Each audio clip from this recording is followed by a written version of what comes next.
الإنسان لفي خسر إلا الذين آمنوا وعملوا الصالحات وتواصوا بالحق وتواصوا بالصبر رب اشرح لي صدری ویسر لی امری واحلل عقدۃ من لسانی یفقہوا قولی۔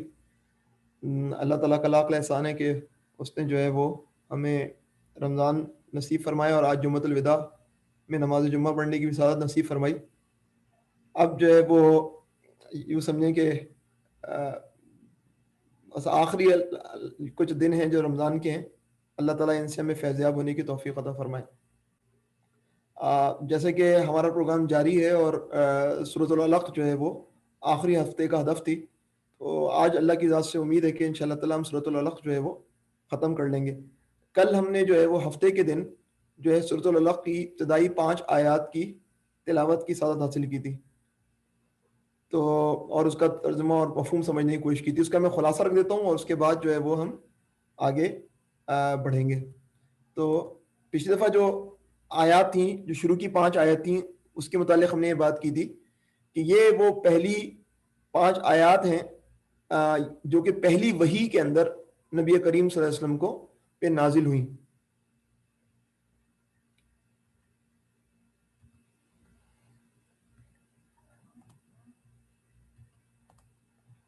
جیسے کہ حضرت عائشہ رضی اللہ تعالیٰ عنہ کی حدیث سے معلوم ہوتا ہے کہ پہلا تجربہ اتنا سخت تھا کہ حضور اکرم صلی اللہ علیہ وسلم اس سے زیادہ کے متحمل نہ ہو سکتے تھے، اس لیے اس وقت ان 5 آیات کے اندر صرف یہ بتانے پر اکتفا کیا گیا کہ وہ سب جس کو آپ پہلے سے جانتے اور مانتے ہیں آپ سے براہ راست مخاطب ہے، وہ رب آپ کا، وہ اب آپ سے براہ راست مخاطب ہے، اس کی طرف سے اب آپ پر وحی کا سلسلہ شروع ہو گیا ہے اور اس رب نے آپ کو اپنا نبی بنا لیا ہے۔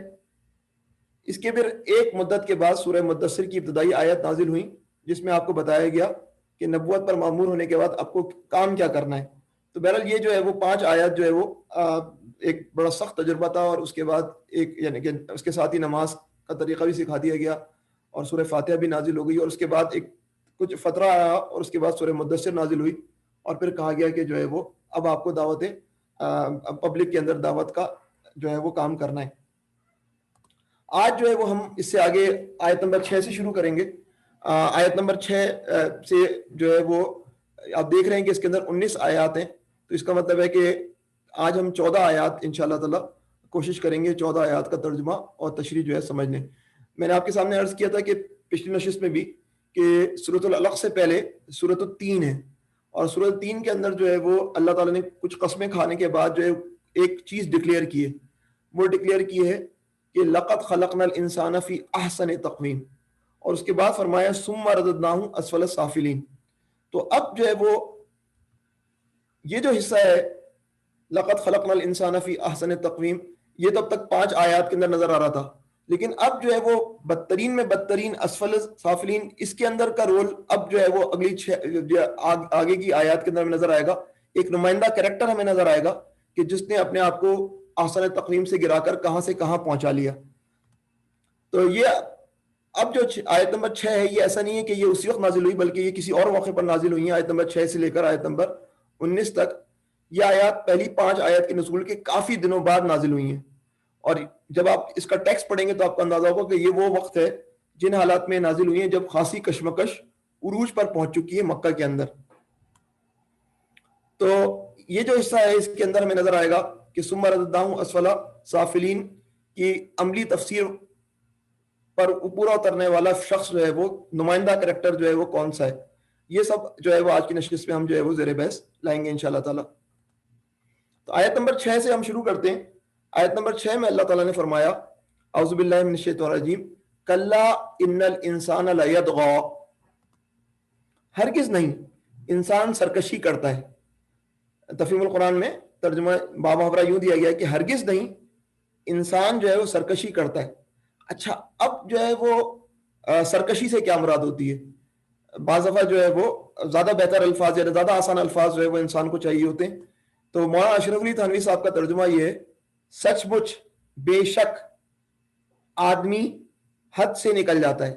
پھر قوسین کے اندر بریکٹس کے اندر انہوں نے لکھا ہے سچ مچ بے شک کافر آدمی حد آدمیت سے نکل جاتا ہے۔ تو یعنی کہ سرکشی جس چیز کا نام ہے وہ اپنی حدود سے تجاوز کرنا ہے، اور اس کو انگریزی میں کہتے ہیں جو صحیح انٹرنیشنل کا ترجمہ ہے نو but indeed man transgresses. اپنی حدود سے جو ہے وہ نکل کر جو ہے وہ اللہ کی جو ہے وہ نافرمانی کرنا، یہ انسان کا شعار. پیچھے ایک انسان کے متعلق کیا بات آ رہی ہے کہ اللہ تعالیٰ نے انسان کو جو ہے وہ قلم سے تعلیم دی، اللہ تعالیٰ نے انسان کو یہ بتایا جو انسان کو پتہ نہیں تھا، اور اب جو ہے وہ یہ انسان کی حرکتیں، یہ انسان کیا کر رہا ہے، یہ انسان جو ہے وہ سرکشی پر اتر آیا ہے، یہ آدمی اپنی حدود سے باہر نکل آیا ہے، یہ ٹرانسگریشن پہ اتر آیا ہے. سب سے پہلے لفظ کلّا ہے، کلّا ہرگز نہیں. اس کے متعلق مولانا امین اصلاحی صاحب لکھتے ہیں اپنی تدبر قرآن کے اندر، اس آیت کا آغاز کلّا سے ہوا، اس سے مقصود قریش کی ان سخن سازیوں کی تردید ہے جو انرد صلی اللہ علیہ وسلم اور قرآن مجید کو جھٹلانے کے لیے، ان کی تکذیب کے لیے کرتے تھے. فرمایا کہ ان کی یہ سخن سازیاں محض حقیقت پر پردہ ڈالنے کے لیے. تو کلّا سے جو شروع ہوا ہے تو اس کا مطلب یہ ہے کہ یہ باقاعدہ تردید ہے ان جو ہے وہ ناقص دلائل کی جو کہ وہ نبی کریم صلی اللہ علیہ وسلم کی دعوت کے سامنے کو رد کرنے کے لیے پیش کر رہے تھے. اچھا، اب لیدغا یہ جو ہے وہ طغا، طغیان، طاغوت، ہم بھی کہتے ہیں سمندر میں طغیانی آ گئی. سمندر میں طغیانی جو آتی ہے تو ہم یہ کہتے ہیں کہ سمندر جو ہے وہ اپنی حدود سے باہر نکل گیا، اور جب طغیانی حد سے زیادہ بڑھ جاتی ہے تو فرد جو ہے وہ طاغوت بن جاتا ہے یا ادارہ طاغوت بن جاتا ہے، شریعت کے مقابلے میں اپنی شریعت کھڑے کرتا ہے، اللہ کے بتائے ہوئے قوانین کے مقابلے میں اپنے قوانین سامنے لاتا ہے، اللہ کے قوانین پر عمل درآمد کو روکنے کی کوشش کرتا ہے، یہ طاغوت بن جاتا ہے. تو قرآن حکیم میں طغا کا مادہ ڈائریکٹ اگر لیں، معاف کیجیے ڈاکٹر صاحب، آپ کو انٹرپٹ کر رہا ہوں میں. نوید بھائی کہہ رہے ہیں آپ کی آواز کے اندر جو ہے ڈسٹورشن ہے. تو اگر آپ سب کو ایسی ڈسٹورشن لگ رہی ہے، مجھے اگر سب کو ڈسٹورشن ہے تو آپ ذرا اس کو چیک کریں، ورنہ نوید بھائی سے ریکویسٹ ہے کہ وہ جو ہے وہ دوبارہ مطلب یہ جوائن کر لیں ایگزٹ کر کے. اس کا سیدھا ٹیسٹ یہ ہے کہ آپ کو کیسی لگ رہی ہے آواز؟ مجھے تو صاف آ رہی ہے. کوئی ایک اور ساتھی گواہی دے دیں، عثمان بھائی یا پھر عتیق بھائی، کوئی بھی ہو. میری آواز میں ڈسٹورشن ہے کیا؟ لوگوں نے کیوں ان کو لوگوں چیٹ وہ کہہ رہے ہیں اوکے ٹھیک ہے. اچھا، اس کا مطلب ہے کہ وہ آپ سے درخواست ہے نوید بھائی کہ آپ دوبارہ ڈسکنیکٹ ہو کر دوبارہ کنیکٹ ہو، انشاءاللہ تعالی جو ہے نا وہ اللہ بہتر کرے گا. تو اب جو ہے وہ میں نے آپ کے سامنے رکھا کہ یہ طغا، طغیان، طاغوت، یہ ساری چیزیں جو ہے وہ موجود ہیں. کورپس کے اندر جو طغا کو میں دیکھ رہا تھا تو کہاں استعمال ہوا ہے، تو پتہ چلا کہ اذهب الى فرعون انه طغى، کہ یہ جو ہے فرعون نمائندہ کریکٹر ہے جو کہ جو ہے وہ اس سرکشی پر اترا ہے اور جو ہے مخلوق خدا کو جو ہے وہ اپنے احکامات پر عمل کرنے کے پر جو ہے مجبور کرتا ہے اور رب کے احکامات سے دور کرتا ہے. اذهب الى فرعون انه طغى، یہ ایک نمائندہ کریکٹر ہے. اب جو ہے وہ اسی طرح جو ہے وہ جب دونوں کو نصیحت کی گئی تو اذهبا الى فرعون انه طغى، تو یہ جو صورتحال ہے اب ہم دیکھیں گے کہ حضرت موسیٰ علیہ السلام کے مقابلے میں جو فرعون کھڑا تھا اور وہ جو ہے وہ طغاوت پر اتر آیا تھا، اب نبی کریم صلی اللہ علیہ وسلم کے مقابلے میں نبی صلی اللہ علیہ وسلم کی امت کا فرعون نبی کریم صلی اللہ علیہ وسلم کے مقابلے میں کھڑا ہوگا، اور وہ بھی جو ہے وہ یہی کام کر رہا ہوگا جو کہ جو ہے طغا کے زمرے میں آتا ہے. اب طغا کے اندر جو ہے وہ کچھ اور چیزیں بھی ہم ڈسکس کریں گے، لیکن وجہ کیا ہے اس طغاوت کی، اس جو ہے وہ طغیانی کی. آیت نمبر 7 پہ آیت ہیں. آیت نمبر 6 میں ابھی ہم نے دیکھا کہ انسان جو ہے کس پہ سرکشی پہ اترا ہوا ہے. اب آیت نمبر 7 میں ہم آ گئے. وجہ کیا ہے؟ ارآہ استغنی، اس کی پرابلم جو ہے وہ یہ ہے کہ اس بنا پر کہ وہ اپنے آپ کو بے نیاز دیکھتا ہے، مستغنی دیکھتا ہے، مجھے کسی چیز کی پرواہ نہیں، میں تو سیلف سفیشینٹ ہوں، مجھے کسی کے آگے جو ہے وہ کسی کے در پر جھکنے کی ضرورت نہیں ہے گویا کہ، کیونکہ میں تو بے نیاز ہوں. اور اس کی وجہ سے اس کے اندر کیا ہے؟ طغیانی آ گئی ہے، اس کے اندر سرکشی آ گئی ہے. ایک مفسر لکھتے ہیں یہ ان کے اس رویے کا بیان ہے جو انہوں نے اس ہدایت کے معاملے میں اختیار کیا. فرمایا کہ اس رحمت کی قدر کرنے کے بجائے نہایت سرکشی کے ساتھ اس کی تکذیب کر رہے تھے. پیچھے ہم نے دیکھا کہ وہ طاغی بن گئے اور جو ہے وہ سرکشی پر اتر ہے اور جھٹلانے پہ اتر ہے. لیکن وجہ کیا ہے؟ وجہ یہ ہے اس کی وجہ یہ ہے کہ ان کو جو مال اسباب حاصل ہے اس کو پا کر وہ اب خدا سے اپنے آپ کو بالکل مستغنی خیال کرنے لگے. یہ ایک عجیب بات ہے. پیسہ نہ ہو تو مصیبت کہ رب دے نہیں رہا اور ہم اتنے کرائسس کے اندر ہے. پیسہ آ جائے تو مصیبت کہ پھر جو ہے وہ انسان جو ہے وہ اپنے آپ کو جو ہے وہ پتہ نہیں کہاں سے کہاں پہنچا دیتا ہے.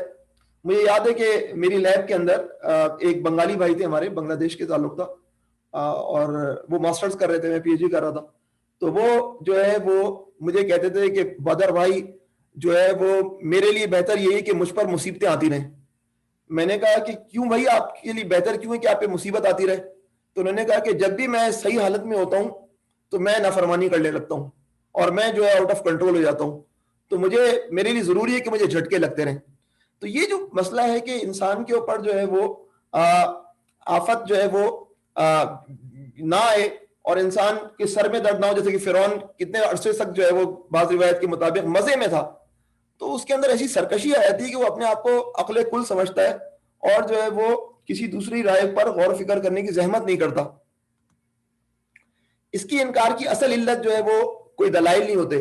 اس کے انکار کی اصل علت یہ ہے, یہ وجہ یہ ہے تو خدا سے ان کی بے نیازی اور دنیا کی محبت.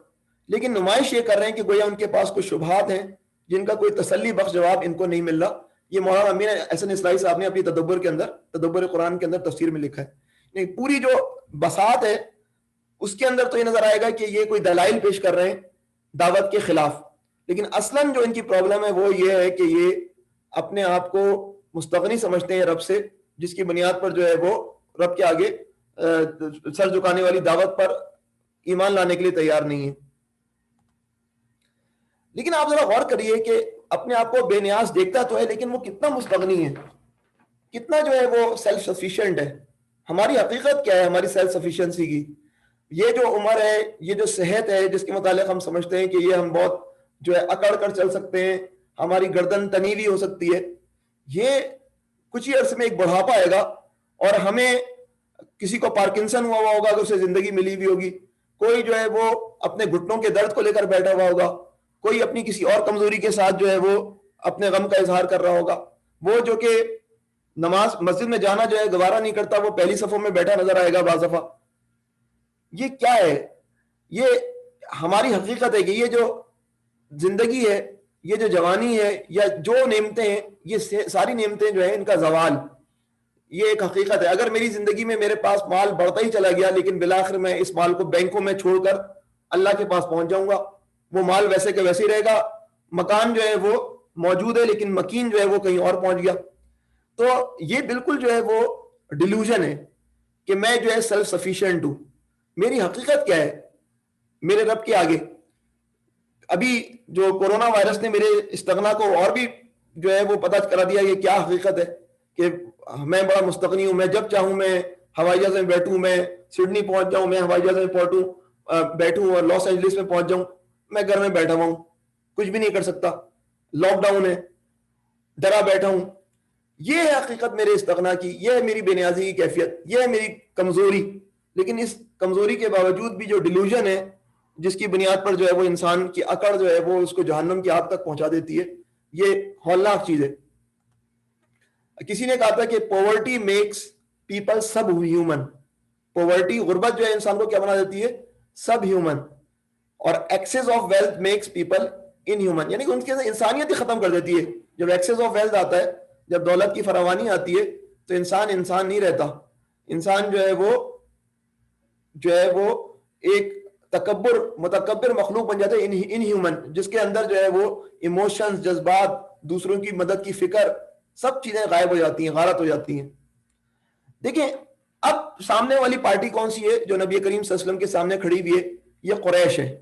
اور اچھا میں اسٹاپ شیئر کر کے دوبارہ کرتا ہوں کیونکہ ایک ونڈو مستقل آ رہی ہے, میں دوبارہ پھر شیئر کرتا ہوں.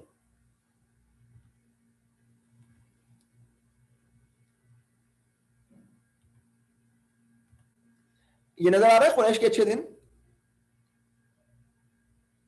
جی ہاں, یہ ونڈو پاس نظر آ رہا ہے قریش کے اچھے دن.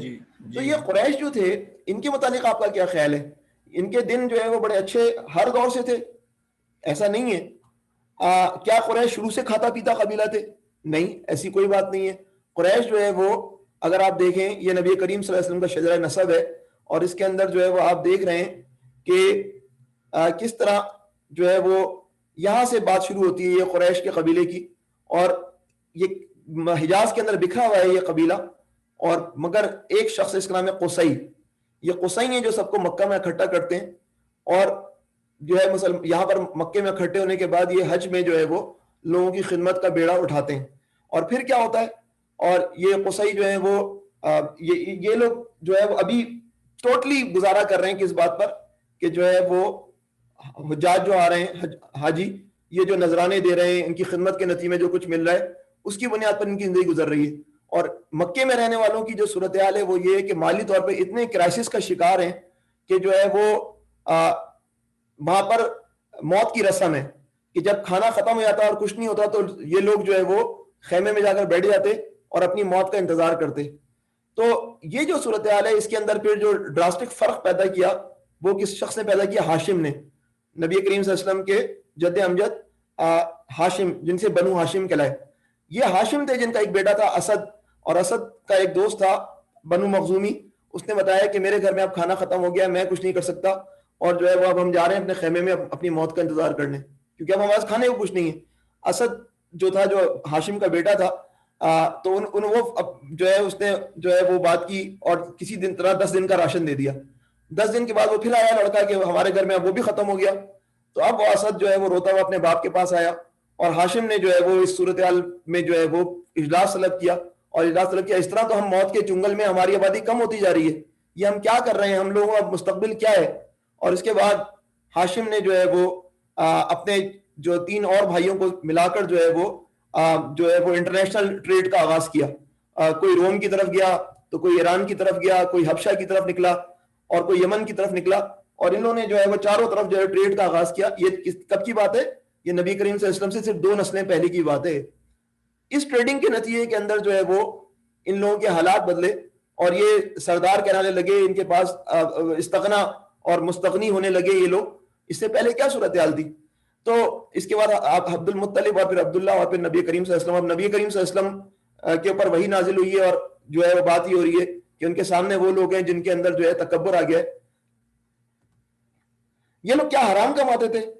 تو پرابلم ان کی حرام کمانے کی ایسی نہیں تھی, یہ لوگ تجارت کرتے تھے, لیکن ان میں سے بعض حرام بھی کماتے تھے, سودی کاروبار چلتا تھا, اس میں بھی کوئی شک نہیں ہے. اس کے ساتھ ساتھ یہ بھی معاملات ہیں کہ جو ہے وہ ان کو حلال کا اندازہ تھا, کیونکہ ابراہیمی شریعت, بگڑی ہوئی ابراہیم شریعت سے واقف تھے. جب حتیم کا معاملہ تھا کہ خانہ کعبہ کی اسیر و تعمیر, تو حتیم والا حصہ جو ہے وہ اس وجہ سے نہیں بنایا جا سکا کہ ان کے پاس اتنے پیسے نہیں تھے, اور طے یہ تھا کہ حلال مال سے خانہ کعبہ کی جو ہے وہ کیا کرنی ہے, تعمیر کرنی ہے. تو یہ بہرحال یہ لوگ قریشی حجاج کی خدمت بھی کرتے تھے, جس کے نتیجے ان کے پاس بڑی جسٹیفیکیشن تھی کہ ہم بہت دینی کام کر رہے ہیں. لیکن انہوں نے یہ بھی سسٹم بنایا ہوا تھا کہ انہوں نے سارے بت جو ہے وہ ان کے ریپرزینٹیٹیو جو ہے وہ خانہ کعبہ میں بیت اللہ میں لا کر رکھ دیے تھے, 360 بت, جس کی بنیاد پر جو ہے وہ ان کا دعویٰ تھا کہ پورے مکہ کی یا پورے عرب کی جو ہے وہ نمائندگی ہو رہی ہے, تمام قبائل کے بت یہاں پر رکھے ہوئے ہیں, سب خوش ہیں, سب آتے ہیں اور دیکھتے ہیں کہ ہمارا بھی معاملہ چل رہا ہے, اور اس کے ذریعے ان کی اپنی معیشت کو بڑی فروغ مل رہا ہے. تو یہ قریش کے اچھے دن تھے. گویا یہ اپنی مرضی کی نیکی پہ یقین رکھتے تھے, جہاں جو ہے وہ جو بس چلتا, جس چیز کو وہ تخلیق سمجھتے تھے کہ یہ نیکی ہے, اور جس چیز کو سمجھتے تھے خیر کا کام ہے وہ خیر, لیکن جو شریعت کے بتائے ہوئے اسلوب کے مطابق نیکی ہے وہ ان کی ترجیح کے اندر نہیں رہی تھی. تو آیت نمبر 8, اب ہم نے کیا 2 آیتیں دیکھ لی ہیں. پہلی آیت میں ہم نے دیکھا کہ یہ بندہ جو ہے وہ, یہ انسان جو ہے اس کے اندر طاغیت ہے, اس کے اندر سرکشی ہے, یہ اپنی حد سے باہر نکلنے والا ہے. یہ اپنی حد سے باہر کیوں نکلنے والا ہے؟ کیونکہ یہ اپنے آپ کو مستغنی دیکھتا ہے, یہ اپنے آپ کو سمجھتا ہے کہ میں سیلف سفیشینٹ ہوں. اور یہ جو انسان کے اندر خناس آتا ہے کہ میں سیلف سفیشینٹ ہوں, جس کی بنیاد پر میں کسی کے آگے سر نہیں جھکاؤں گا, یہاں تک کہ اپنے رب کے آگے بھی نہیں. تو پھر اگلی آیت پہ پتا چلتا ہے, آیت نمبر 8 میں, کہ اس سیلف سفیشینٹ مخلوق کا انجام کیا ہے. ان الی ربک الرجعہ, حالانکہ پلٹنا یقیناً تیرے رب ہی کی طرف ہے. فائنل ڈیسٹینیشن کیا ہے, فائنل ڈیسٹینی کیا ہے؟ پلٹنا تیرے رب کی طرف ہی ہے. ربی کا یعنی کہ یہ نہیں فرمایا ربہم، نہیں، رب کا، آپ کے رب کی طرف جو ہے نبی، آپ کے رب کی طرف ان کو پلٹنا ہے۔ صحیح انٹرنیشنل کا ترجمہ ہے indeed to your Lord is the return, تو رب کا ربہم آپ کے رب کی طرف پلٹنا ہے، یعنی کہ نبی سے اقرا بسم رب کا، اب پھر رب کا آیا ہے۔ ہم ہر موقع پر کیا بات کر رہے ہوتے ہیں جب ہمارا کوئی ساتھی انتقال کر جاتا ہے، ہمارا کوئی عزیز انتقال کر جاتا ہے، انا للہ و انا الیہ راجعون، رجع راجعون، لوٹنا اللہ کی طرف، بے شک ہم اللہ کے ہیں اور اس کی طرف ہم لوٹنے والے ہیں۔ یہ یقین جو ہے وہ ہم سب کا ہے۔ یہ جب ہم الفاظ ادا کرتے ہیں تو اس کا مطلب یہ ہے کہ آج ان صاحب کی باری آئی ہے، کل ہماری باری آئے گی، آج ہم کسی کو کفن دے رہے ہیں، کل کوئی ہمیں کفن دے گا، آج کوئی ہماری ڈولی اٹھا رہا ہے، کل کوئی ہماری ڈولی اٹھائے گا۔ یہ ہمارا جو ہے وہ انجام ہے، جو کہ جو ہے وہ ایک اسٹیپ ہے رب سے ملاقات کی طرف۔ تدبر قرآن میں مولانا امین اصلاحی صاحب لکھتے ہیں یہ جو کچھ کر رہے ہیں کرنے دو، کرنے دو، بالآخر ان کو لوٹنا تمہارے رب ہی کی طرف ہے جس سے مستغنی اور بے خوف ہیں۔ اس وقت ان کے طغیان کی حقیقت ان کے سامنے کھل جائے گی۔ اگر ان کو گمان ہے کہ ان کے مظلومہ شرکا، جس کو زوم ہے ان کا کہ یہ شریک ہیں، ان کے مولا اور مرزا بنیں گے تو ان کے اس وہم سے بھی پردہ اٹھ جائے گا۔ اس دن بادشاہی صرف اللہ کی ہوگی اور اس کی پکڑ سے پناہ دینے والا کوئی نہیں ہوگا۔ تو یہ سمجھتے ہیں کہ فلاں بت جو ہے وہ ہماری شفاعت کرے گا، فلاں جو ہے وہ ہمیں جو ہے وہ عرب کے آگے جو ہے وہ مصیبت سے بچا لیں گے، نہیں، اس وقت بادشاہی، حقیقی بادشاہی کس کی ہوگی؟ اللہ کی۔ اس کی پکڑ سے پناہ صرف اللہ ہی فیصلہ کرے گا کہ کون مجھ سے بچ سکے گا۔ اب آیت نمبر 6 سے لے کر 8 تک ہم نے 3 آیت پڑھ لی ہیں۔ اس کا جو خلاصہ جو ہے وہ اگر ہم دیکھ لیں اس میں کیا بات آ رہی ہے، پہلے تو یہ بتایا گیا کہ کم ظرف انسان کا رویہ ہوتا ہے کہ جب اس کے پاس مال و دولت کی فراوانی ہو جاتی ہے اور ایک طاقتور جتھا اس کا فرمانبردار بن جاتا ہے تو وہ اپنے آپ کو اپنے رب سے مستغنی سمجھنے لگتا ہے، گویا اس نے اپنے خدا سے جو کچھ لینا تھا لے لیا۔ یہ پہلی بات ہو گئی۔ اب اسے اس کی کوئی ضرورت نہیں، یعنی اللہ کی اسے ضرورت نہیں۔ جب اس کی یہ کیفیت ہو جاتی ہے تو وہ سرکشی اختیار کرتا ہے، طغا، نہ اسے اللہ کی کسی پروان کی پرواہ ہوتی ہے، نہ اس کے بھیجے ہوئے رسول کے ارشادات کو وہ قابل اعتنا سمجھتا ہے، جو اس کے جی میں آتا ہے کر گزرتا ہے، جیسے چاہو جیو۔ حالانکہ حقیقت یہ ہے کہ اگر وہ ہفت کشور کا سلطان بھی بن جائے، 7 کنگڈمز کا بھی سلطان بن جائے، اگر دنیا بھر کی دولت بھی وہ جمع کر لے تو پھر بھی وہ ایک بے بس انسان ہے۔ جب اس کی موت کا وقت آئے گا تو فرشتہ اجل اس کی اکڑی ہوئی گردن مروڑ کر رکھ دے گا اور آخر کار اسے اس کے پروردگار کے دربار میں جواب دہی کے لیے پیش ہونا پڑے گا۔ اس وقت اس کو اپنی ناتوانی اور بے نوائی کا احساس ہوگا۔ یہ پیر کرم شاہ ازہری صاحب کی تفسیر ضیاء القرآن، اس کے اندر انتہائی خوبصورت انداز میں ان 3 باتوں کا، 3 چیزوں کا جو ہے وہ احاطہ کیا گیا اور ترتیب وار جو ہے وہ ریزننگ کو بیان کیا گیا ہے کہ ان 3 آیت میں اللہ تعالیٰ نے کیا فرمایا ہے۔ اب ہم آیت نمبر 9 پہ آتے ہیں۔ آیت نمبر 9 کے اندر جو ہے وہ اللہ تعالیٰ کیا فرماتے ہیں؟ آیت نمبر 9 میں اللہ تعالیٰ فرماتے ہیں ارأیت الذی ینہا، ارأیت الذی ینہا۔ اب یہ بھی ہم ارأیت الذی یکذب بالدین اس وجہ میں کچھ چیزوں کا ترجمہ اندازہ ہے۔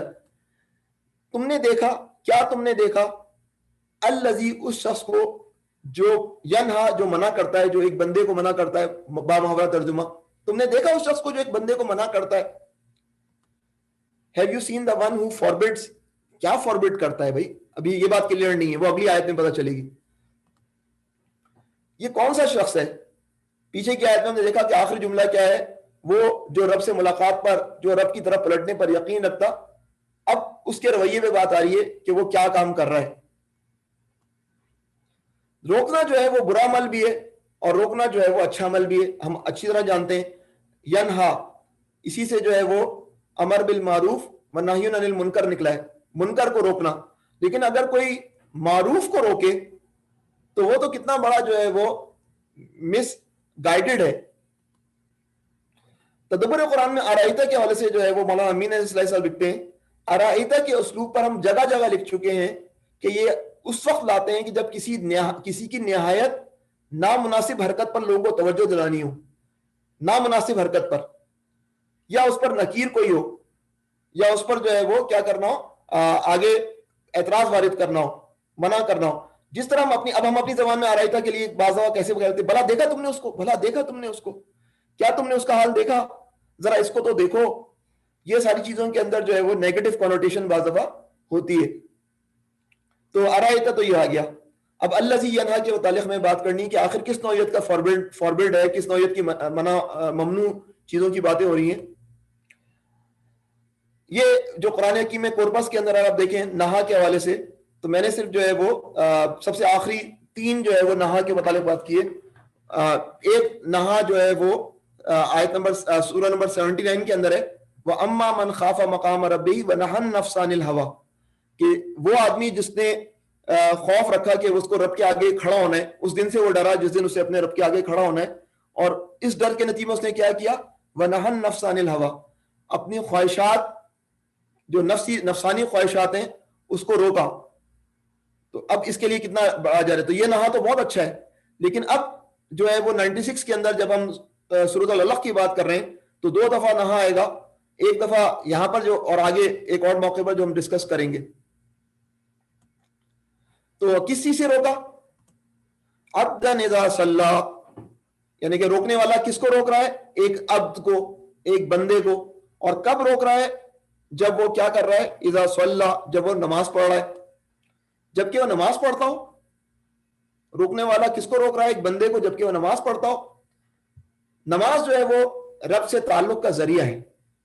نماز سے روکنا گویا کہ بندے کو اپنے رب سے تعلق قائم نہ کرنے دینا ہے. اور یہ کتنا بڑا جرم ہے کہ اگر کوئی نماز کے ذریعے اپنے رب سے, صلات کے ذریعے اپنے رب سے تعلق کو استوار کرنا چاہے, اور کوئی درمیان میں رکاوٹ بن جائے کہ نہیں یہ ممنوع ہے, آپ صلات نہیں پڑھ سکتے. دیکھیں جدید دور کے دہری ہیں نا, وہ بس ان کی خواہش ہوتی ہے کہ کچھ بھی ہو لیکن خدا کا نام نہ آئے, اور خدا کا نام آئے تو انتہائی زیادہ حقارت آمیز تناظر کے اندر آئے. تو جدید جو سروے ہیں وہ ان دہریوں کی بھی اکثریت کے متعلق بتاتے ہیں کہ یہ لوگ جو ہے وہ سپر نیچرل پاورز پہ یقین رکھتے ہیں. یہ بہت ساری چیزوں پہ یقین رکھتے ہیں جو کہ اینٹی سائنٹیفک ہیں, لیکن وہ اس پر بولتے ہیں کہ ہاں ہو سکتا ہے, ہو سکتا ہے. لیکن جب بات آتی ہے خدا کی تو وہ بولتے ہیں نہیں, خدا کا وجود ممکن نہیں ہے. کیونکہ خدا کے نام سے ہی ان کو چڑ کیوں ہے کہ خدا کا مطلب یہ ہے کہ انہیں اس کی باتیں ماننی پڑیں گی, اور ماننا ہی تو نہیں ہے انہیں تو سرکشی دکھانی ہے, کیونکہ وہ اپنے آپ کو مستغنی سمجھتے ہیں. یہ آج کے دور کا المیہ ہے. پرانے دور کا المیہ کیا تھا؟ پرانے دور کے المیہ یہ تھا کہ یہ صلہ جو ہے وہ اصل میں غلط راستہ ہے رب سے قریب ہونے کا.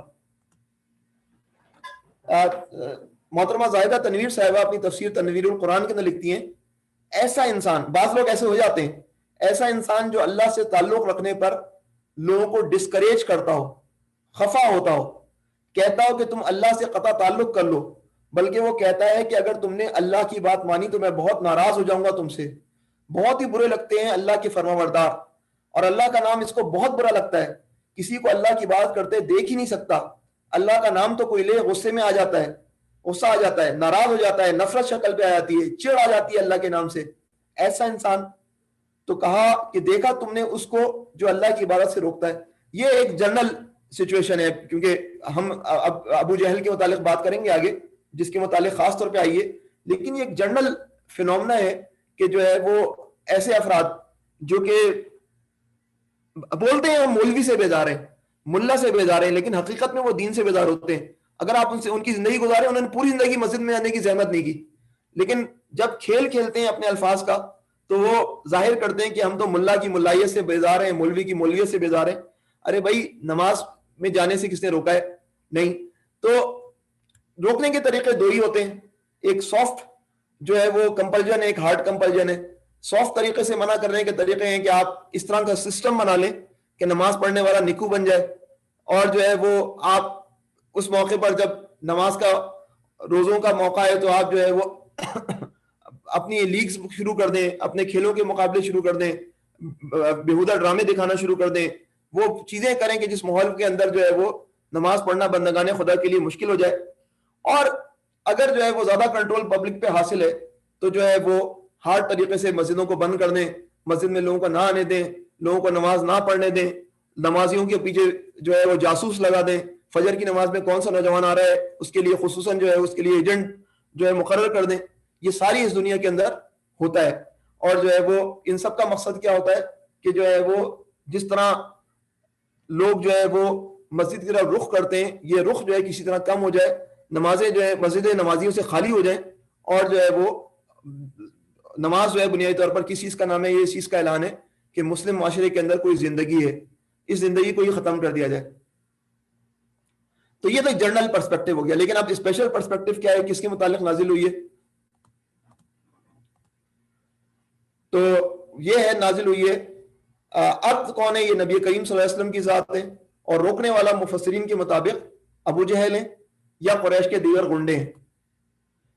صحیح مسلم میں حضرت ابو ہریرہ رضی اللہ تعالیٰ عنہ سے روایت ہے, صحیح مسلم میں ابو ہریرہ رضی اللہ عنہ سے روایت ہے کہ ایک مرتبہ قریش کے سرداروں سے ابو جہل نے کہا کہ محمد صلی اللہ علیہ وسلم آپ لوگوں کے سامنے بھی اپنا چہرہ خاک آلود کرتا ہے. یہ کب ہوتا ہے چہرہ خاک آلود؟ جب سجدہ بندہ کرے نا, چہرہ خاک آلود کرتا ہے. انہوں نے جواب دیا ہاں. تو ابو جہل نے کہا لات و عزا کی قسم, اگر میں نے اس حالت میں اس کو دیکھ لیا تو اس کی گردن رون دوں گا. نعوذ باللہ. یہ اس کے عزائم تھے ابو جہل کے. صلات کو وہ خاک آلودگی کے نام سے موسوم کر رہا تھا. اس کے بعد اس نے رسول اللہ صلی اللہ علیہ وسلم کو نماز پڑھتے ہوئے دیکھا اور آپ کو ستانے کے لیے چلا. لوگوں نے دیکھا کہ ایک دم ایڑی کے بل پلٹ رہا ہے اور دونوں ہاتھوں سے اپنا بچاؤ کر رہا ہے. لوگوں کے پوچھنے بتایا کہ میرے اور اس کے درمیان آگ کی خندق ہے اور ہولناکیاں ہیں اوپر ہیں, ہولناکیاں اوپر ہیں.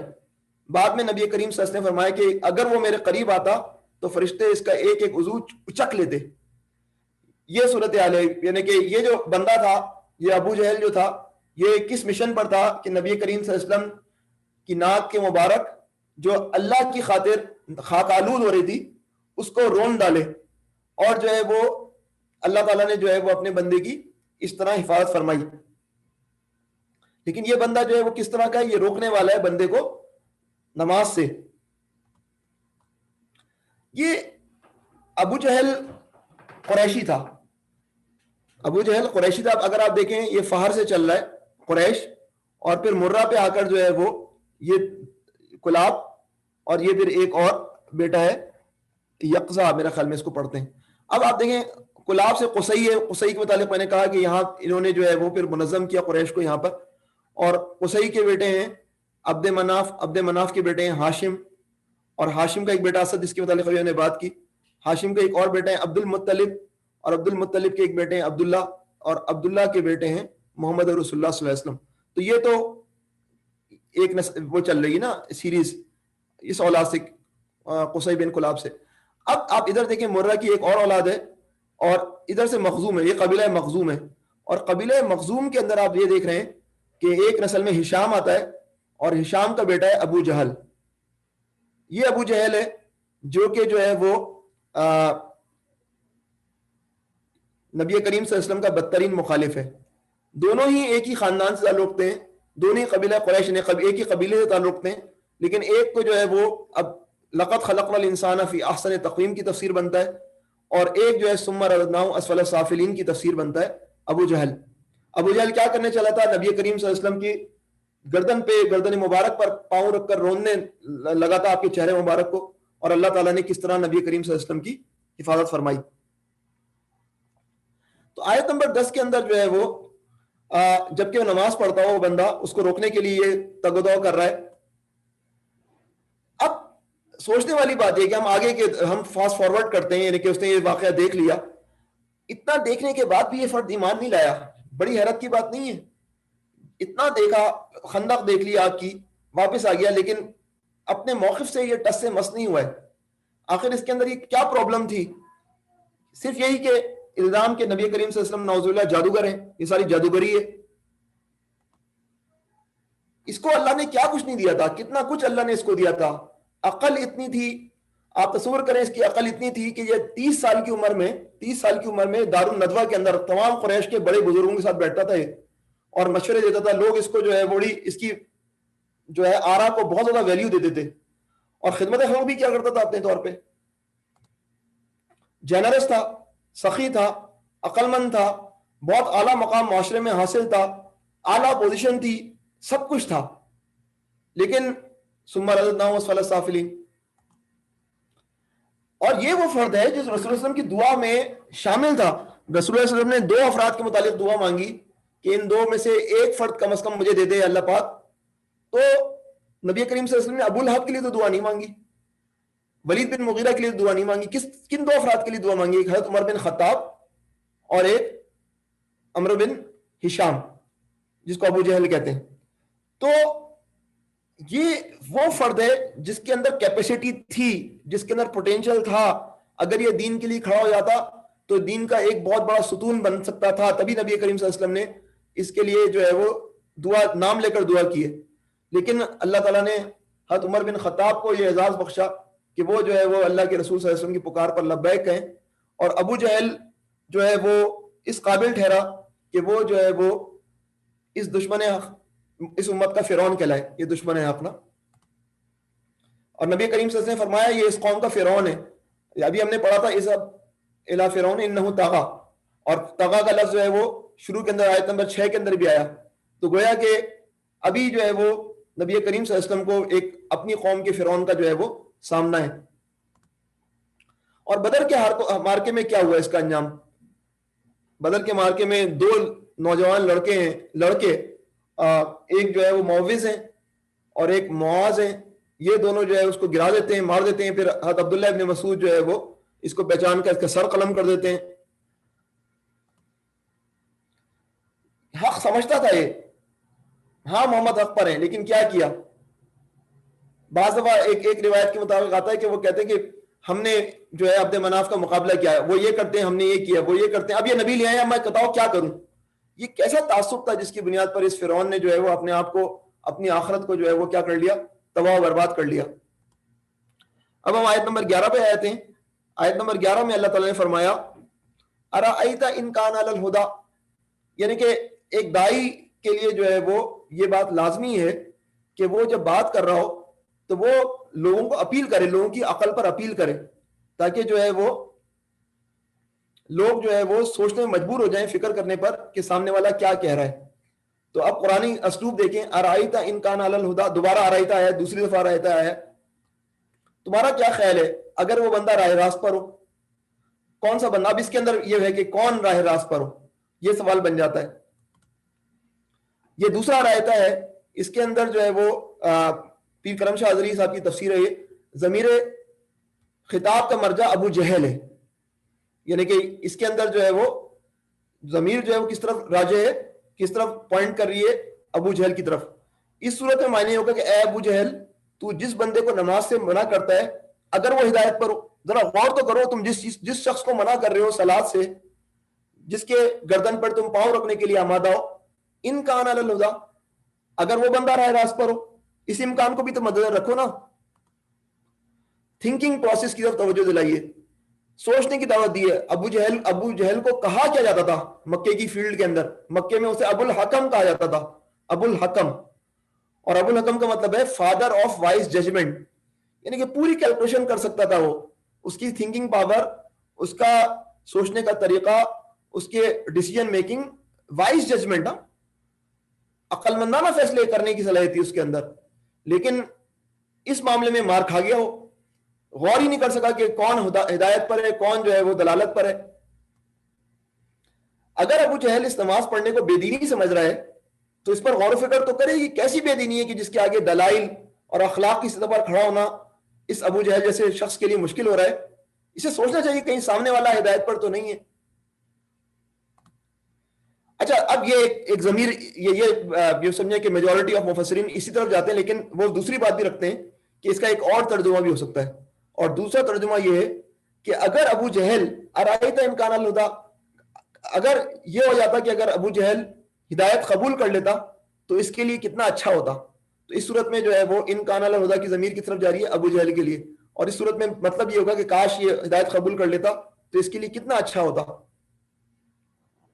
لیکن بہرحال ابو جہل نے اپنے اختیار سے جو ہے وہ بے دینی کو قبول کیا, گمراہی کو اپنایا, اور جو ہے وہ آگے اس کے لیے جو ہے وہ معاملات ہیں جو کہ جو ہے ہر ایک کے لیے ناقابل قبول ہیں.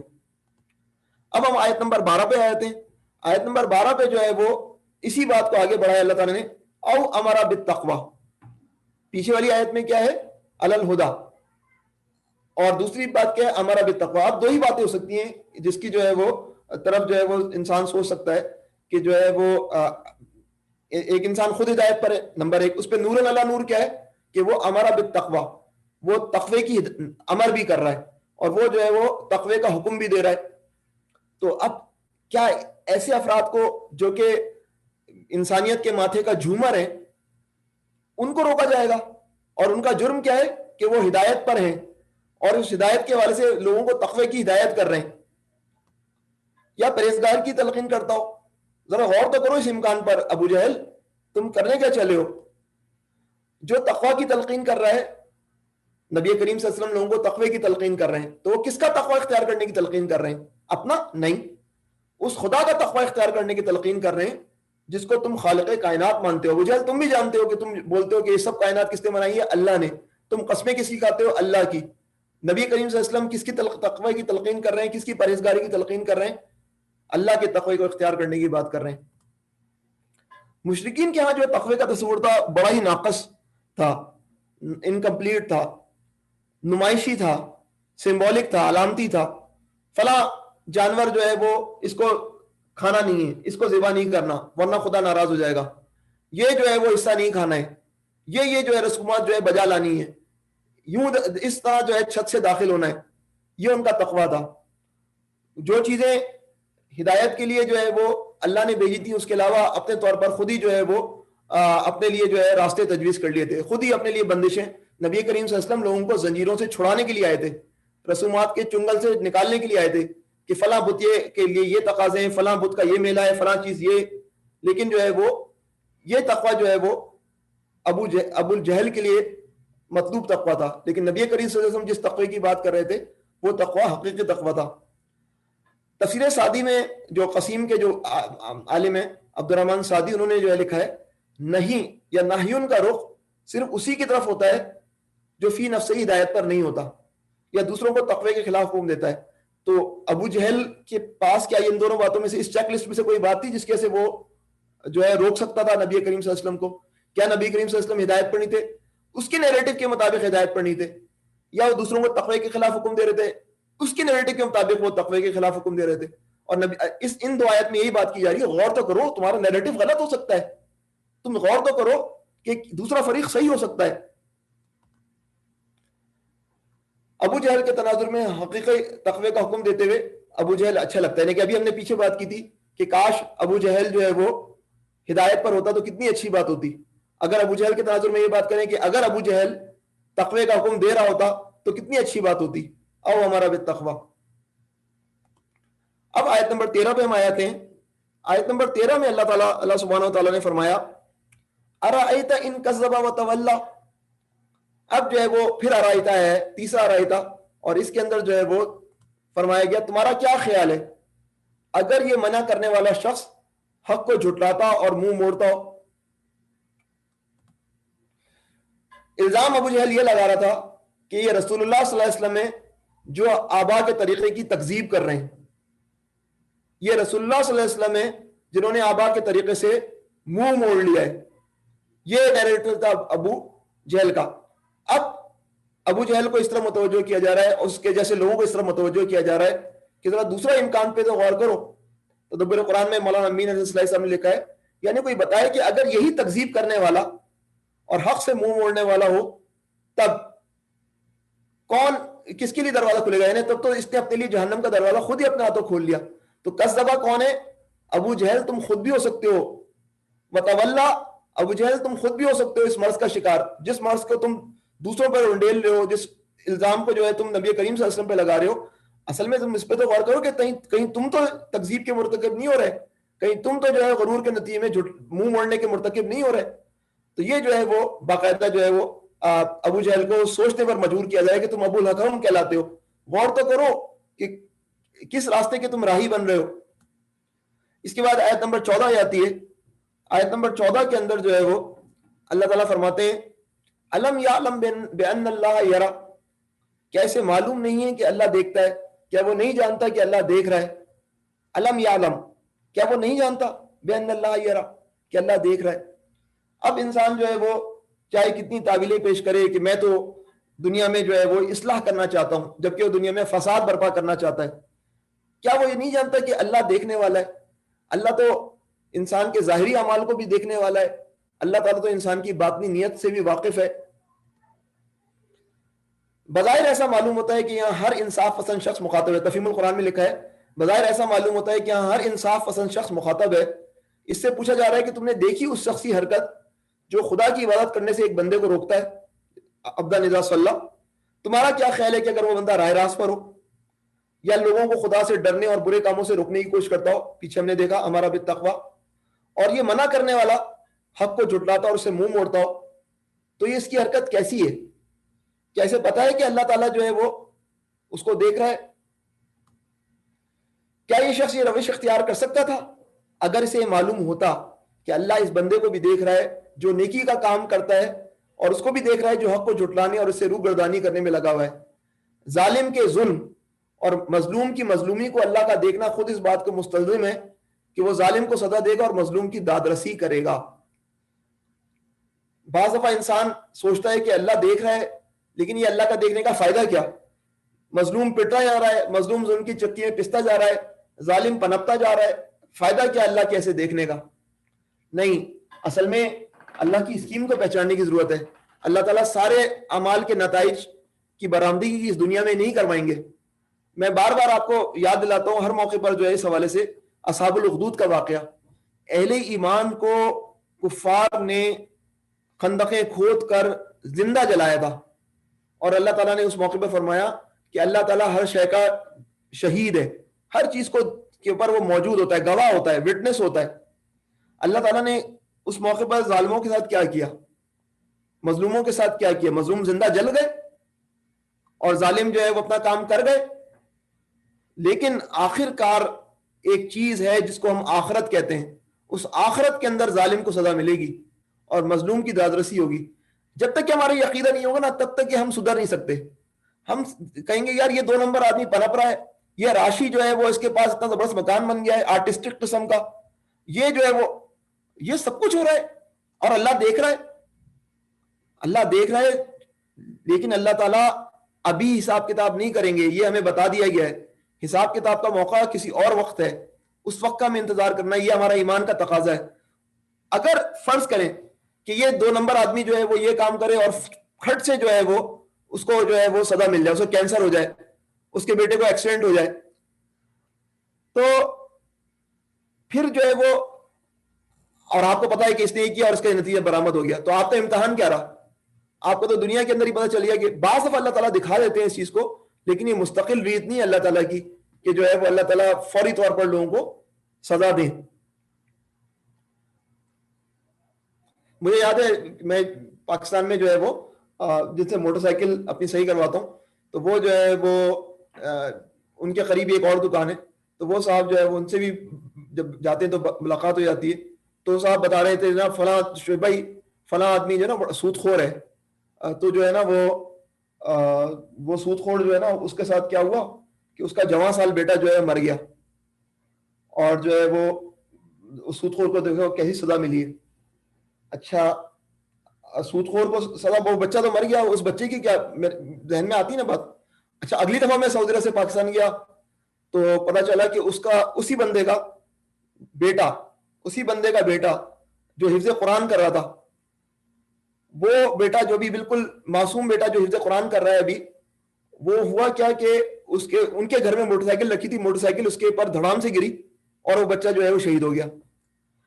تو یہ اب آپ مجھے بتائیں کہ اس کا نتیجہ کیا نکلے گا؟ اس کا نتیجہ یہ نکلے گا کہ وہ حافظ قرآن کو سزا مل گئی، یا پھر جو ہے وہ سود خور کے بچے کو سزا مل گئی۔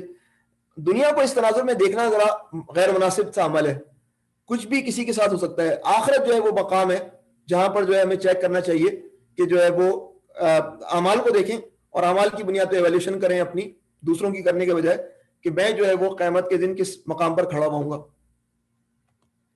آیت نمبر 15 ہے، آیت نمبر 15 میں اللہ تعالیٰ نے فرمایا کہ یہ جو طغا والا بندہ ہے، یہ جو مغرور فرد ہے، اس کے متعلق اللہ نے فرمایا کلا لئن لم ينتہی لنصفعا بالناصیہ، ہرگز نہیں، پھر ہرگز نہیں آ گیا، اگر وہ باز نہ آیا تو ہم اس کی پیشانی کے بال پکڑ کر اسے کھینچیں گے. لنصفم بالناسیہ، پیشانی، ناسیہ پیشانی، لنصفم یقیناً ہم کھینچیں گے. یعنی یہ شخص جو دھمکی دیتا ہے کہ اگر محمد صلی اللہ علیہ وسلم نماز پڑھیں گے تو وہ ان کی گردن کو پاؤں سے دبا دے گا، یہ ہرگز ایسا نہیں کر سکے. کلّا کے معنی کیا ہے؟ اس نے جو دھمکی چلائی ہے کہ میں دبا دوں گا نبی کریم صلی اللہ علیہ وسلم کی گردن مبارک کو، نعوذ باللہ، یہ ہرگز ایسا نہیں کر سکے گا. اور لئن لم ینتہی، اور یہ اگر نہیں رکا، یہ باز نہیں آیا، تو پھر کیا ہوگا وہ ہم دیکھتے ہیں. یعنی رہنے دو، یہ سب کچھ جانتا ہے پر اپنی شرارت سے باز نہیں آتا. مفتی شبیر احمد عثمانی صاحب کہتے ہیں یہ سب کچھ جانتا ہے پر اپنی شرارت سے باز نہیں آتا. اچھا آپ کان کھول کر سن لے کہ اگر اپنی شرارت سے باز نہ آیا تو ہم اس کو جانوروں اور ذلیل قیدیوں کی طرح سر کے بل پکڑ کر گھسیٹیں گے. مفتی شبیر احمد عثمانی صاحب کہتے ہیں. اچھا شرارت کا لفظ ہمارے ہاں ذرا ہلکا ہو گیا. یہ شرارت جو ہے وہ بہت طاقتور لفظ ہے، پاورفل لفظ ہے، جو اس کی گندگی اور اس کے خراب اعمال کی طرف اشارہ کر رہا ہے. اچھا تفسیر تنویر القرآن میں جو ہے لکھا ہے، فرمایا کہ اگر یہ ان حرکتوں سے باز نہ آئے تو ہم ان کی چوٹی پکڑ کر گھسیٹیں گے. ناسیہ کس کو کہتے ہیں؟ ناسیہ پیشانی، اور پیشانی پر بکھرے ہوئے بالوں کو کہتے ہیں. لٹ پیشانی پہ جب آ جاتی ہے یا خوبصورت سے لگ رہی ہوتی ہے. اور جو ہے وہ نصفان، یہ جو ہے وہ صفان کسی چیز کو مٹھی میں پکڑ کر کھینچتے اور گھسیٹنے کے معنی میں آتا ہے. سورہ رحمان میں بھی اسی طرح کی بات ہے ان سرکشوں کے متعلق، فَيُؤْخَذُ بِالنَّوَاصِي وَالْأَقْدَامِ، بس وہ چوٹیوں اور ٹانگوں سے پکڑ کر جہنم میں پھینک دیے جائیں گے. تو یہ جو انجام جو ہے وہ کتنا خوفناک انجام ہے کہ جو ہے وہ کس طرح جو ہے وہ ابھی ابو الحکم ابو جہل، جس کی بڑی روشن سی پیشانی لوگوں کو نظر آ رہی ہے، وہ روشن پیشانی جو ہے وہ اس کے پر جو بال بکھرے ہوئے ہیں، ان بالوں سے پکڑا جائے گا اور جو ہے وہ اس کو جہنم کے اندر پھینک دیا جائے گا. اب پھر ناسیہ کی خصوصیت آ رہی ہے. ناسیہ یہ پیشانی جو ہے کیسی ہے؟ کاذبۃ خاطئۃ، یہ جو ہے وہ جھوٹی بھی ہے اور سخت خطا کار ہے یہ پیشانی. اب یہ دھمکی ہے ابو جہل کے لیے، اگر یہ باز نہ آیا، یہ بال جو ہے وہ جو اس کے سر پر ہیں، جو پیشانی پہ آ گئے، بہت شاندار اور خوبصورتی کے ساتھ جس طرح بال بنائے جاتے ہیں، تو پیشانی کا ذکر کیا گیا. پیشانی سے بیسک مراد ہے چہرہ، اور اس کی شکل پر جو تکبر ہے اور جو کیئرلیس ایٹیٹیوڈ ہے اس کے اوپر، اس کے اندر فخر اور غرور ہے، تو یہ اس کے اندر اصل میں یہ پیشانی بظاہر تو یہ نظر آ رہی ہے، لیکن اس کی پیشانی اصل میں کیا ہے؟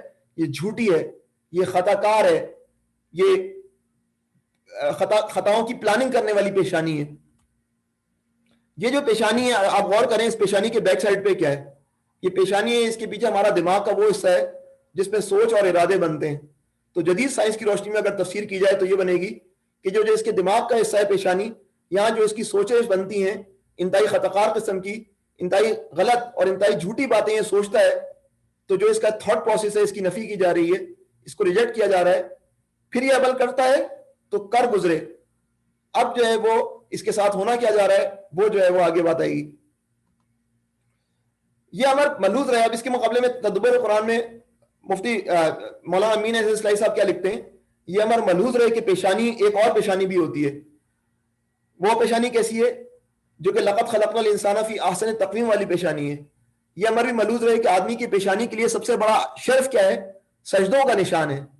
اگر کوئی شخص اتنا شقی ہے کہ وہ نہ صرف یہ کہ خود سجدہ نہیں کرتا بلکہ دوسروں کو سجدہ کرنے سے روکتا ہے، تو ایسا ناپکار اور گناہگار سزاوار ہے کہ اس کے پیشانی کے بال، اس کی چوٹی پکڑ کر اس کو گھسیٹا جائے اور جہنم میں جھونک دیا جائے. تو اب دو کلائمیکس آ گئے. ایک پیشانی ہے جس کے اوپر سجدوں کے نشانات ہیں، یہ پیشانی اس قابل ہے کہ اس کو جنت میں ڈالا جائے. اور ایک پیشانی ہے جو کہ بڑی مارولس لگتی ہے، لیکن اس پیشانی کے پیچھے جو دماغ ہے یہ خطا کار ہے، جو جھوٹا ہے. یہ پیشانی اس قابل ہے کہ اس کے بالوں کو پکڑ کر جو ہے وہ اس کو گھسیٹ کر جو ہے جہنم میں ڈالا جائے. تو یہ اس کے اندر بڑی اکڑ ہے. میرے بندے بہت ہیں، وہ بلا لے اپنے حامیوں کی ٹولی کو. یہ ان سرکشوں کو، ان حد سے گزر جانے والوں کو چیلنج ہے. ان کو اپنی قوت اور جمعیت پر بڑا ناز ہے تو اپنی ٹولی کو بلا لے. اگر نبی کریم صلی اللہ علیہ وسلم کی گردن پر پیر رکھنے کا بڑا شوق ہے تو اپنی ٹولی کو بھی بلا لو نا. ہم بھی اپنے سرہگوں کہتے ہیں سپاہیوں کو بلا لیں گے اور دیکھیں گے کہ ان کے اندر کتنا زور ہے. مفتی مولانا امین اصلاحی صاحب لکھتے ہیں کہ اس چیلنج کا عملی امتحان بعد کے دور میں سب سے پہلے بدر کے مارکے میں ہوا.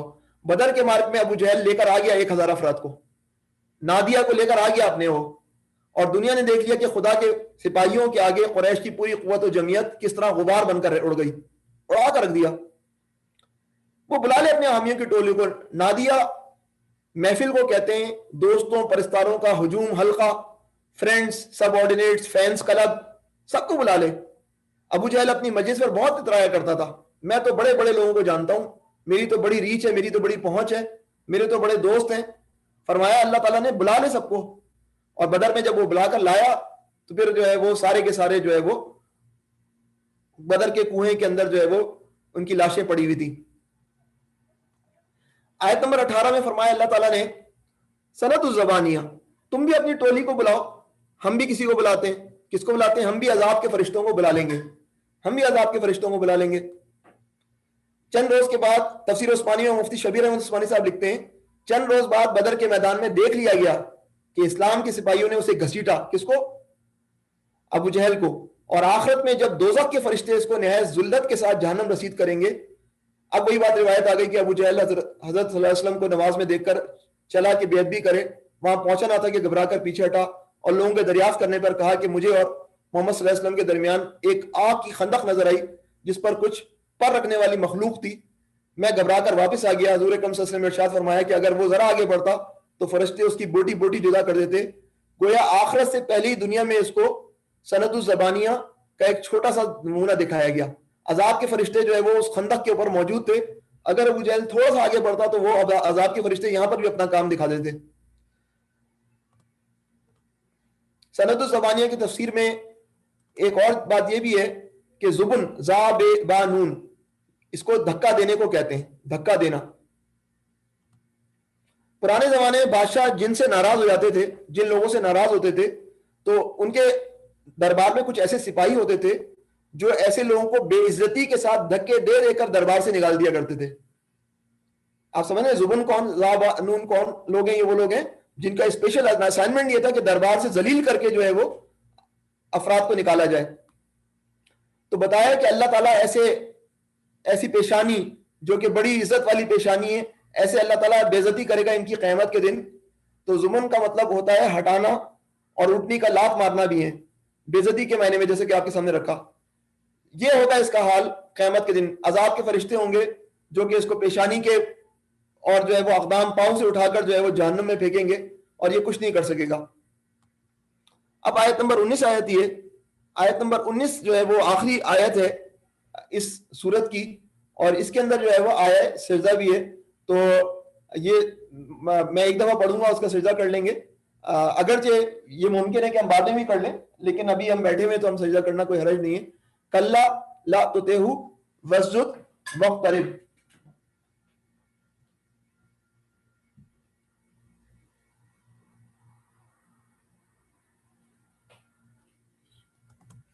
تو ہرگز نہیں, پھر کلا آ گیا, ہرگز نہیں, اس کی بات نہ مانو اور سجدہ کرو اور اپنے رب کا قرب حاصل کرو. ابھی پیشانی کی بات ہو رہی تھی, پیشانی پر جو ہے وہ سجدے کے نشان جو ہے وہ کس چیز کی نشانی ہے کہ یہ بندہ رب سے قریب ہے. سجدہ کرنے سے مراد نماز ہے, یعنی اے نبی تم بے خوف ہو کر اسی طرح نماز پڑھتے رہو جس طرح پڑھتے رہے ہو, اس کے ذریعے سے اپنے رب کا قرب حاصل کرو. صحیح مسلم وغیرہ میں ابو ہریرہ رضی اللہ عنہ کی روایت ہے کہ بندہ سب سے زیادہ اپنے رب کے کس وقت قریب ہوتا ہے؟ جب وہ سجدے میں ہوتا ہے. یہ سب سے زیادہ قربت کا وقت ہوتا ہے. اور ایک دفعہ کا ذکر ہے کہ نبی کریم صلی اللہ علیہ وسلم کو ایک صحابی نے وضو کرایا. آپ صلی اللہ علیہ وسلم ان سے بہت خوش ہوئے, ان سے پوچھا تم جو مانگتے ہو مانگو, یعنی میں تمہارے لیے دعا کروں گا. تو ان صحابی نے کہا میں جنت میں آپ صلی اللہ علیہ وسلم کا قرب چاہتا ہوں. قرب کس کا چاہتے ہیں؟ نبی کریم صلی اللہ علیہ وسلم کا, اور نبی کریم صلی اللہ علیہ وسلم کو اللہ کا قرب حاصل ہے. تو میں جنت میں آپ صلی اللہ علیہ وسلم کا قرب چاہتا ہوں, آپ کا ساتھ چاہتا ہوں. تو آپ صلی اللہ علیہ وسلم نے فرمایا کہ تم سجدوں کی کثرت سے میری مدد کرو. یعنی مراد کیا ہے کہ نفل نمازیں کثرت سے پڑھنی چاہیے. جب موقع ملا 2 رکعت نماز پڑھ لی. تو یہ جو ہے وہ انسان جو ہے وہ رکھے کہ کثرت سے سجدہ کرے, تو انشاءاللہ تعالی نبی کریم صلی اللہ علیہ وسلم کا قرب حاصل ہوگا, اور نبی کریم صلی اللہ علیہ وسلم کا قرب حاصل ہوگا تو پھر اللہ کا قرب بھی حاصل ہوگا. اچھا, یہ آیت سجدہ ہے, میں نے آپ کے سامنے رکھ دیا ہے. اور مسلم میں ابو ہریرہ رضی اللہ عنہ کی روایت بھی آئی ہے کہ جب رسول اللہ صلی اللہ علیہ وسلم یہ آیت پڑھتے تھے تو سجدہ تلاوت ادا فرماتے تھے. تو یہاں پر الحمدللہ سورۃ العلق جو ہے وہ ختم ہوئی, اور جو ہے وہ اللہ تعالیٰ کی اذن سے جو ہے وہ ہم نے اس رمضان المبارک میں جو ہے وہ 4 صورتوں کا جو ہے مطالعہ مکمل کیا. اب انشاءاللہ ہفتے کے دن جو ہے وہ کل انشاءاللہ تعالیٰ رات کو 11:15 بجے ہم جو ہے رب سے ملاقات کی تیاری پر ایک پروگرام کریں گے. آپ سب سے درخواست ہے کہ خود بھی شریک ہوں اور دوسروں کو بھی شریک کرائیں. وآخر دعوانا ان الحمدللہ رب العالمین. جزاک اللہ خیرن ڈاکٹر صاحب, آپ نے اصل مطالعہ پیش کیا اور سب لوگ اس سے بہت زیادہ مطلب یہ سب کو فائدہ ہوا ہے الحمدللہ. لہٰذا فلور اوپن ہے لوگوں کے لیے, اگر اس سلسلے میں کوئی سوالات ہوں تو وہ سوال کر سکتے ہیں. یہ لوگ اس میں مزید اپنا حاصل مطالعہ جو ہے وہ کوئی ایڈ کرنا چاہیں تو وہ بھی کر سکتے ہیں.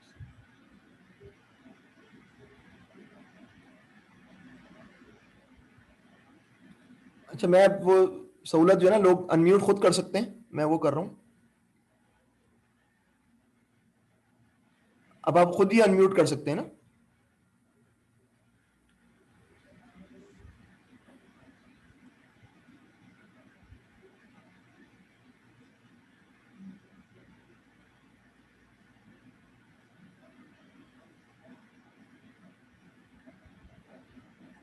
میرا خیال ہے ساتھی رات کو جاگے ہوئے بھی ہیں تو. جی السلام علیکم. وعلیکم السلام ورحمۃ اللہ. راشد بھائی. جی جی جی جی جزاک اللہ خیر. بہت ہی ماشاء اللہ زبردست طریقے سے آپ نے چیزوں کو بیان کیا. مجھے بس ایک سوال تھا, شاید اب وہ تقریباً کلیئر ہو گیا, لیکن آپ ہو سکتا ہے اس میں کچھ اور پوائنٹ ایڈ کر دیں. جب آج ہم نے شروع کیا تھا آیت نمبر 6 سے, اور آپ نے یہ بتایا تھا کہ 6 سے جو 19 آیات ہیں وہ جو ان کا ٹائم پیریڈ ہے جب وہ نزول ہوئی وہ ہے جب بہت ہی زیادہ شدت اختیار ہو گئی تھی مطلب کفار اور جو رسول اللہ صلی اللہ علیہ وسلم کے درمیان اور جو مسلمان تھے. تو اس کا جو شان نزول ہے وہ پھر پورے متن سے کلیئر ہو رہا ہے. اس وجہ سے آپ نے جو ہے اس پہ آپ کچھ بات کرنا چاہیں گے؟ یہ چیز جو آپ نے کی تھی وہ اس کی متن سے ہمیں پتہ چل رہی ہے جس میں نماز فرض ہو گئی ہے اور بہت ساری چیزیں ہیں. جی جی, مقصد یہ کہ 5 آیتوں کے تعلق تو ہمارے پاس حدیث موجود ہے نا, کہ 5 آیتیں جو ہے نا عائشہ کی حدیث کے مطابق غار ہرا میں نازل ہوئی ہیں. اب 5 آیتیں جب غار ہرا میں نازل ہوئی تو سوال ہی پیدا ہوتا ہے کہ بقیہ 14 آیتیں کب نازل ہوئی ہیں. تو سب سے پہلی بات تو یہ ہے کہ اس کا متن اس بات کی گواہی دے رہا ہے کہ جو ہے وہ یہ صورتیں یہ 14 آیتیں اس وقت نازل ہوئی ہیں جو کہ کشمکش کا دور ہے. نمبر 1 بات. پھر آپ جو یہ الفاظ دیکھ رہے ہیں اس کے نتیجے میں احادیث اسی تشریح میں آ رہی ہیں کہ جو ہے وہ ابو جہل نے اس بات کو پلان کیا کہ نبی کریم صلی اللہ علیہ وسلم کی گردن مبارک پر پاؤں رکھ کر جو ہے وہ گستاخی کرے گا. تو یہ بذات خود آیات کے ضمن میں احادیث موجود ہیں جس سے پتہ چل رہا ہے کہ یہ آیات جو ہے وہ کسی خاص کانٹیکس میں نازل ہوئی ہیں. تو یوں جو ہے وہ مفسرین بتلاتے ہیں کہ جو ہے وہ یہ کسی اور موقع پہ نازل ہوئی ہیں نا. میرا اپنا خیال ہے کہ صرف مولانا امین اصلاحی صاحب ہیں جو کہ منفرد رائے رکھتے ہیں, باقی سارے کے سارے جو افراد ہیں ان کی رائے یہی ہے کہ یہ الگ موقع پہ نازل ہوئی ہے.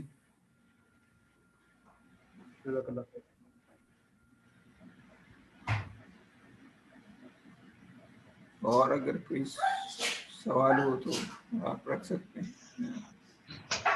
السلام علیکم. وعلیکم السلام ورحمۃ اللہ. معاذ بھائی. شعیب بھائی کیسے ہیں؟ الحمدللہ.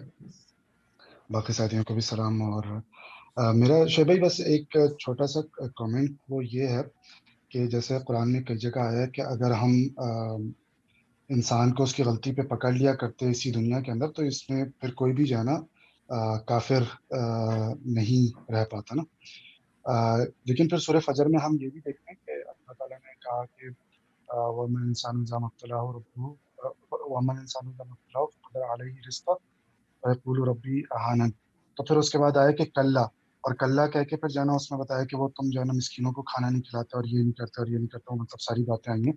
تو کسی نہ کسی حد تک اس دنیا کے اندر جو, کیونکہ آپ نے بھی ابھی بیچ میں ایک بات رکھی تھی کہ جو آپ نے واقعہ سنایا تھا اپنے دوست کا کہ ان کے ایک محلے میں کوئی شخص تھا جو سود لیتا تھا یا سودی کاروبار کرتا تھا، تو اس کے بیٹے کو جو ہے نا اس پہ اس طرح سے آزمائش آئی، اور ایک اور جو آپ کے دوست تھے ان کے بیٹا جب کہ حافظ قرآن تھا تو اس پہ آزمائش آئی۔ تو میں صرف اس چیز کو ریلیٹ کرنا چاہ رہا ہوں کہ کیا اس دنیا کے اندر کوئی نہ کوئی آزمائش کا جو ایک پہلو ہوتا ہے اس میں یہ ہوتی ہے چیز کہ ہماری کوئی غلطیاں ہوتی ہیں جس کی وجہ سے اللہ تعالیٰ ہمیں آزما رہا ہوتا ہے۔ میں اصل میں جو کہنا چاہ رہا تھا نا معاذ بھائی، وہ یہ کہنا چاہ رہا تھا کہ ہم جو ہے نا وہ اپنے متعلق، میں خود اپنی زندگی کے متعلق تو یہ گواہی دے سکتا ہوں کہ مجھے کہاں کہاں اپنی غلطیوں کی سزا مل رہی ہے، میں اپنے متعلق کہہ سکتا ہوں، لیکن میں دوسری کے متعلق کہتے ہوئے ذرا احتیاط سے کام لوں نا۔ میں یہ کہنا چاہ رہا تھا ہر انسان جانتا ہے کہ اس کے ساتھ جو ہے وہ جو معاملات بیتتے ہیں اس کے نتیجے کے اندر وہ کہتا ہے کہ اچھا یہاں گڑبڑ ہوئی اور اللہ تعالیٰ نے یہاں سزا دے دی، انسان خود کو، لیکن دوسروں کے متعلق بات کرتے ذرا بندہ محتاط رہے، یہ زیادہ سیف سائڈ ہے، یہ اس طرح میں متوجہ کر رہا تھا نا۔ تو اچھا دوسری جو بات ہے وہ یہ ہے کہ اللہ تعالیٰ نے جو ہے وہ فوراً سزا بھی نہیں دی، اور اللہ تعالیٰ نے یہ بھی بات فرمائی سورہ زخرف میں کہ اللہ تعالیٰ تو یہ چاہتے تو ان سب کے چھتوں کو جو ہے وہ چاندی سونے کا اس طرح کا بنا دیتے نا، تو یعنی کہ مگر اس کا الٹیمیٹ نتیجہ یہ ہوتا کہ استغنا کا ایسا معاملہ ہو جاتا کہ سارے لوگ کفر کی طرف چلے آتے۔ تو اللہ تعالیٰ نے ایسی سہولت بھی نہیں دی، کچھ لوگوں کو غریب رکھا، کچھ لوگوں کو ایک ایسا میدان بنایا ہے امتحان کا کہ جس کے اندر جو ہے وہ فوراً سزا بھی نہیں ملتی اور فوراً جزا بھی نہیں ملتی۔ انسان بعض دفعہ جدوجہد کرتا ہے لیکن حالات ٹس سے مس نہیں ہوتے، یہ سارے معاملات ہیں۔ اور اللہ نے ایسا بھی نہیں رکھا کہ انسانوں کو اتنا دے دیا کہ جو ہے وہ انسان جو ہے وہ بالکل جو ہے وہ فرعون بن جائے، اور اتنا کم بھی نہیں دیا کہ انسان کے زندگی کے لینے کے دینے پڑ جائیں۔ یہ ساری کی ساری صورتحال جو ہے وہ ایکسیپشنز کیس ہے، فرعون جیسا ہے، اور ایکسیپشن ایتھوپیا کے لوگ بھی ہیں۔ ٹھیک ٹھیک جی، جزاک اللہ خیر۔ عتیق بھائی نے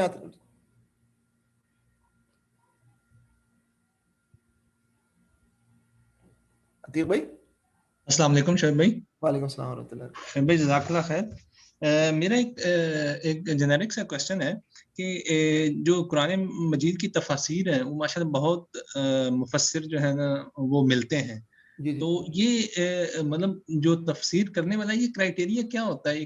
کون ڈیسائیڈ کرتا ہے کہ یہ بندہ تفسیر لکھ سکتا ہے اور یہ نہیں لکھ سکتا؟ مطلب یہ تھوڑا میرے ذہن میں تھوڑی کنفیوژن تھی کہ ماشاءاللہ بہت ہے اور ہر ایک نے ظاہر اپنا اپنا اس میں حصہ ڈالا ہوا ہے، لیکن کرائٹیریا کیا ہے اس کا؟